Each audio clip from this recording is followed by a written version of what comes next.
Good day, students. In this group, we're going to be going over some examples on how to anti-differentiate by parts.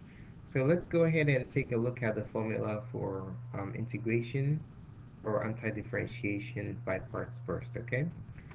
So the formula is as follows, formula.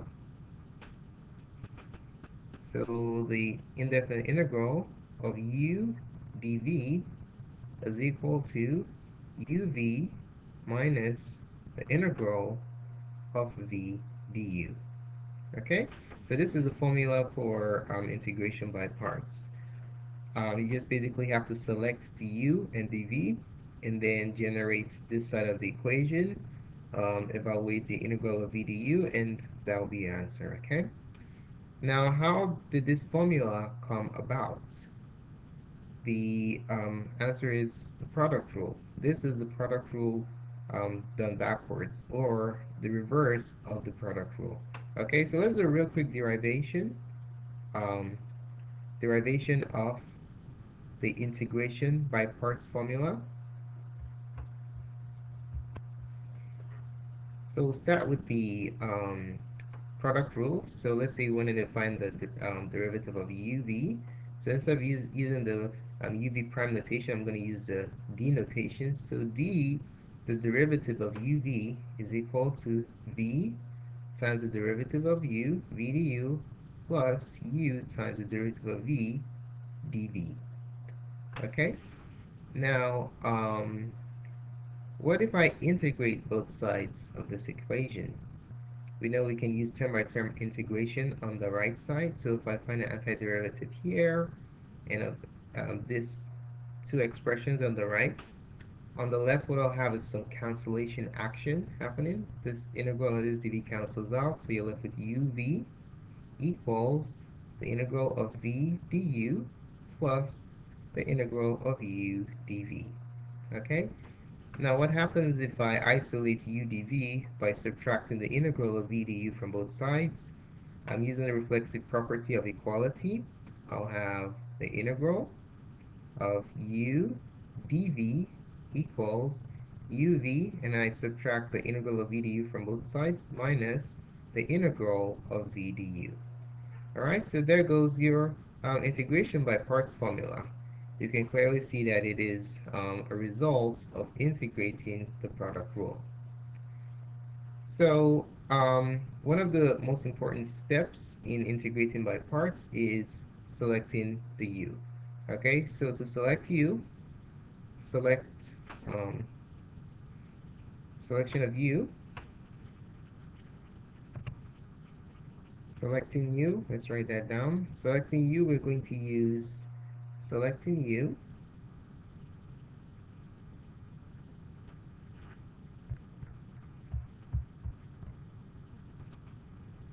The LiPET rule. Okay, so that's the rule for selecting u. So use LiPET rule. So what on earth is the LiPET rule, or is the order for selecting functions? Okay, so LiPET rule, L is for logarithmic function, so logarithmic.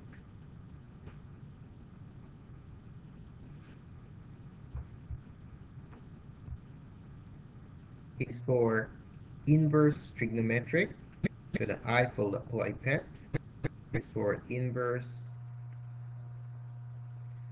trigonometric.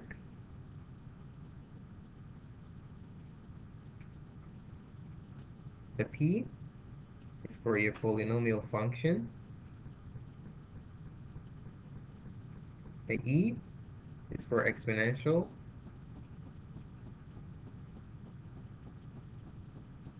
And then the T is for trigonometric. Trigonometric. Alright, so when you want to select U, whichever of this class of functions shows up first, that is what you select as your U. Okay? So that's the acronym LiPET you want to keep in mind for selecting your U. Alright, let's take a look at some examples. Task is to evaluate the following.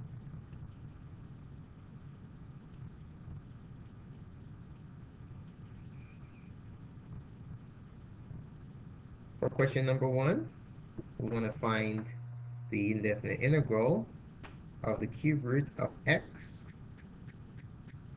log base 4 of x dx. Okay, so this is clearly an integration by parts problem. So we see the product of two functions here, the cubic function and the logarithmic function. So the question is, which is the u? So we want to have it following the format, which is, let's rewrite the formula down here so we can keep track of what we're doing. Formula again is the integral of u dv equals uv minus the integral of v du. Alright, so we want to look for which function is u, and then the other function combined with dx will be dv, okay? So now we're going to use LiPET rule to see which one comes first. So remember LiPET rule, if you have a logarithmic function, that's the highest priority function. So we have a logarithmic here, so that's automatically our u. Alright, so our u is going to be log base 4 of x dx. That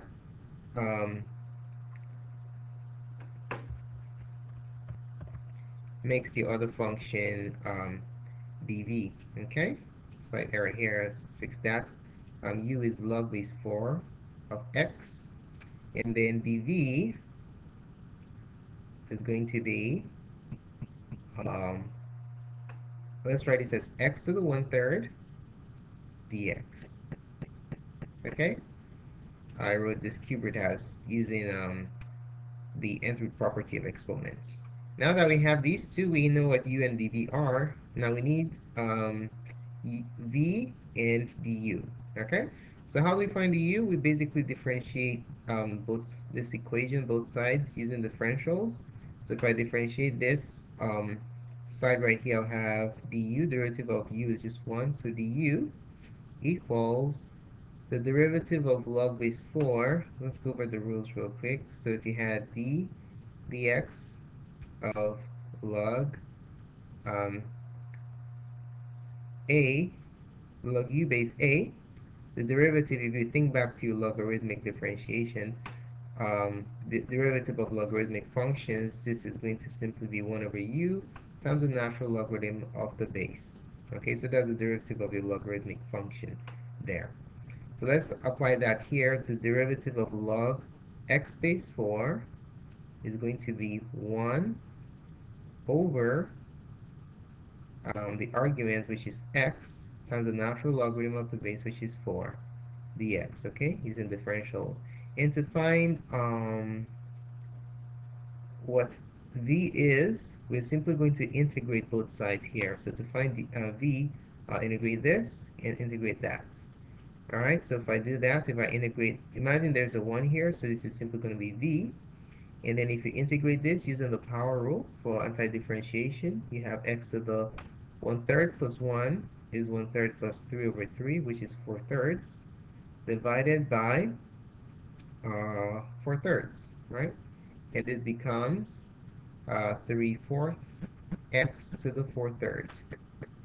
Alright, so you notice how we differentiated this side and integrated that side. Depends on what you're looking for. Alright, so we now have all the components we need to substitute into our integration by parts formula. So now we're going to have the original problem, the integral of u dv, which is log base 4 of x, that's u, dv was x to the 1/3 dx. Same thing as this, I just wrote it so that it matches with this formula. You don't have to do that. It's going to be uv, which is uv, we have log base 4 of x times 3/4 x to the 4/3.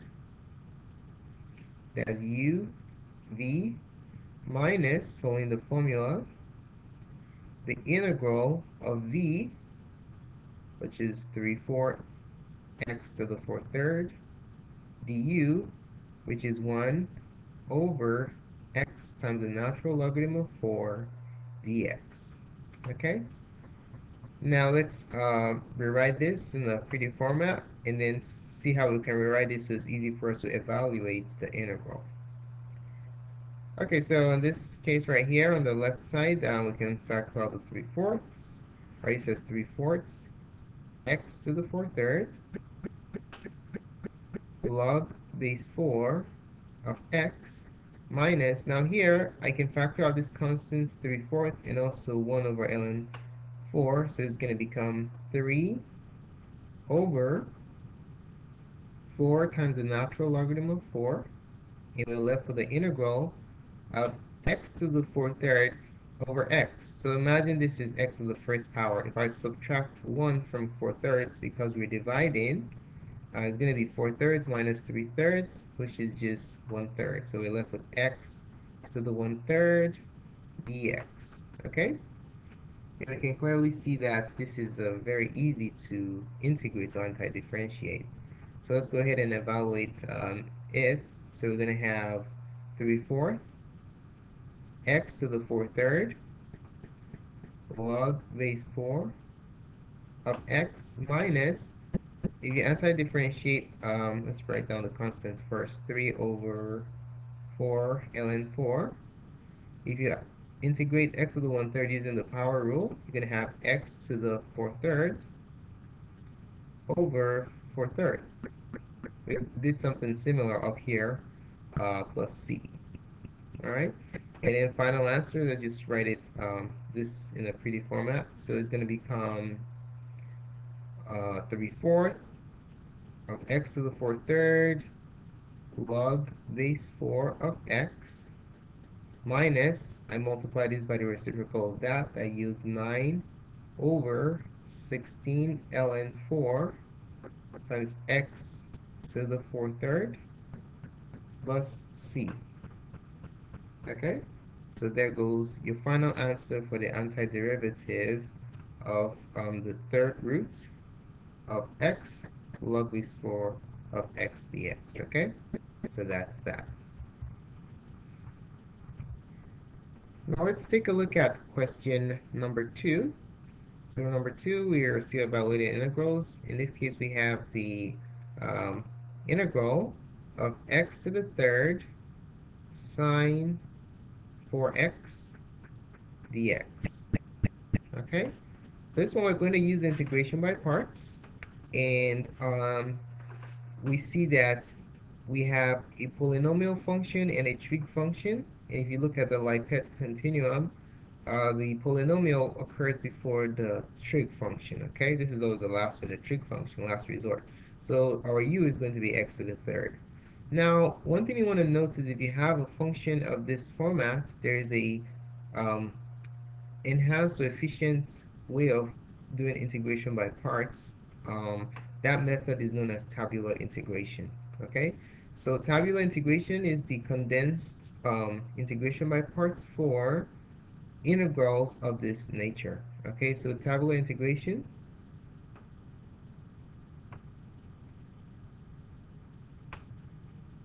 applies to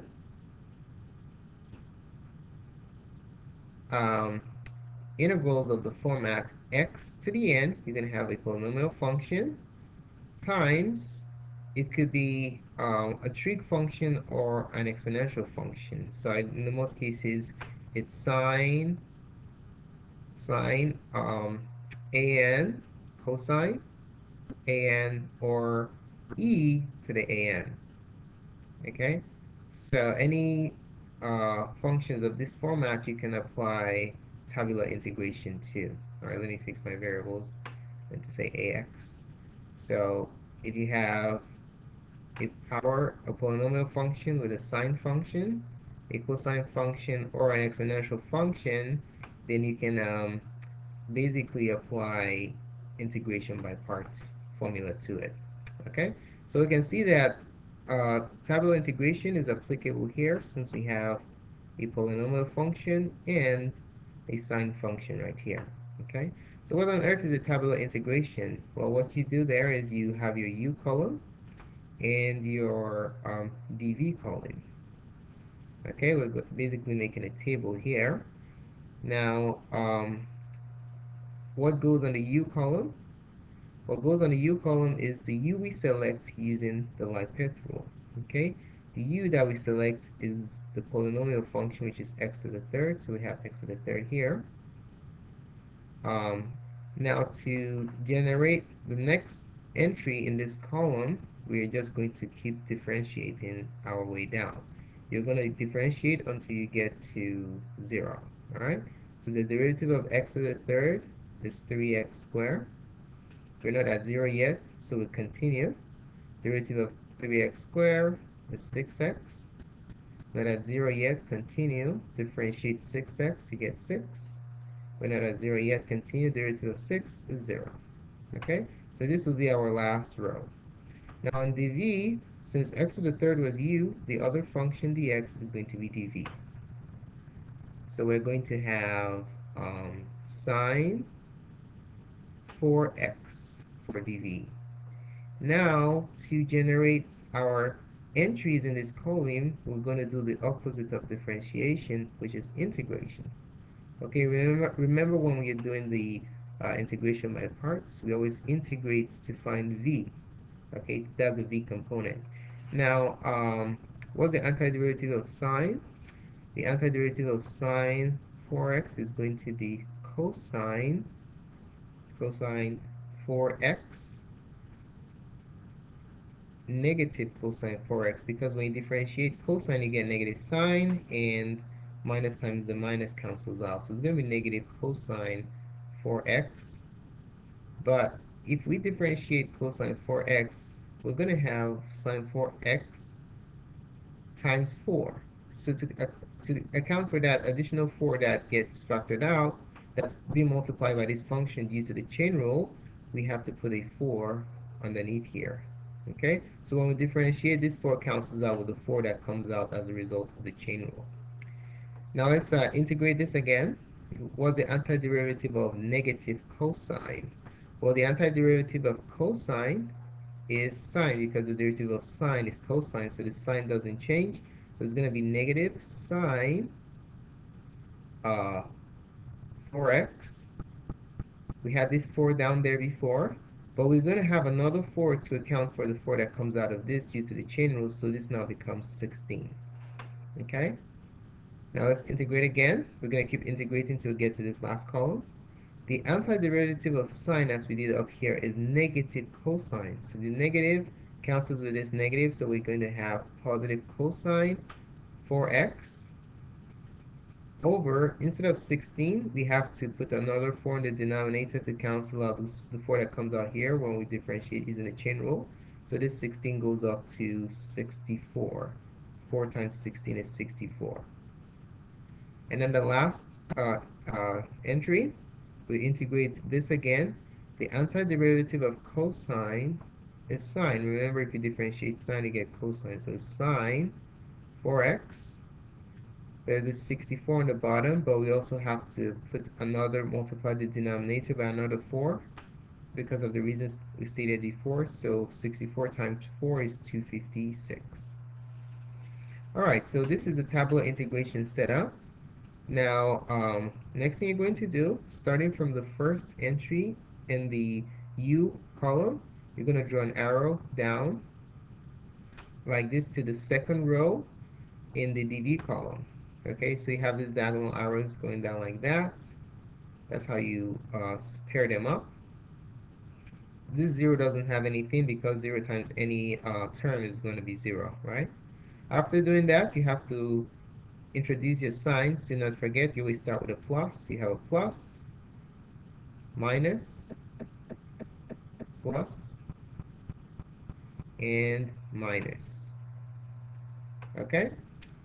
Alright, so how do you write down your final answer? Your final answer, let's rewrite the problem. The integral of x to the third sine 4x dx is simply what we get when we combine them using this arrow. So this and this will be multiplied by each other, and this will be the sine. Okay, so if we multiply these two together, you're going to have x to the third cosine 4x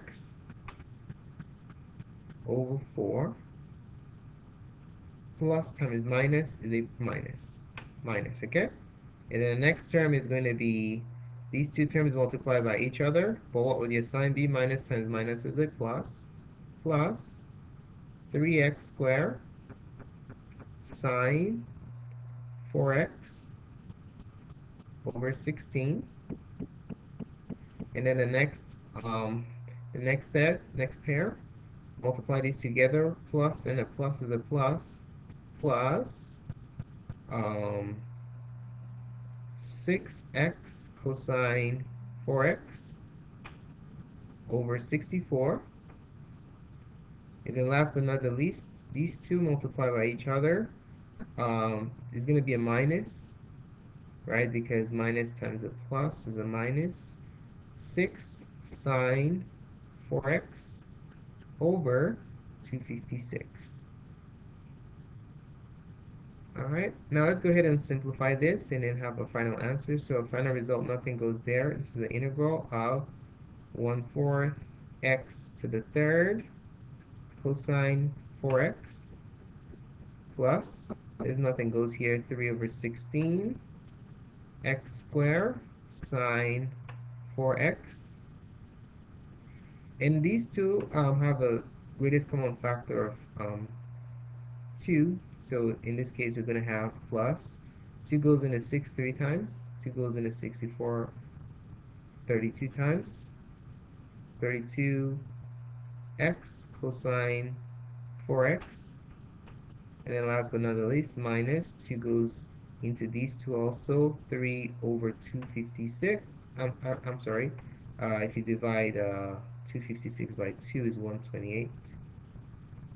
So negative 3 over 128 sine 4x.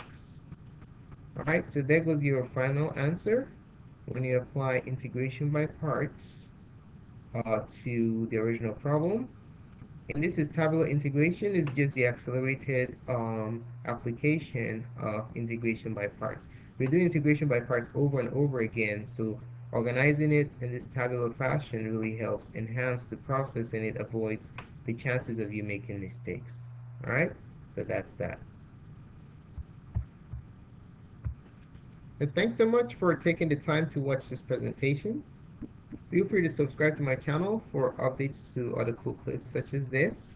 And please post a comments to let me know what you think about this presentation. More clips can be found on mathgotserved.com. Thanks again for watching, and have a wonderful day.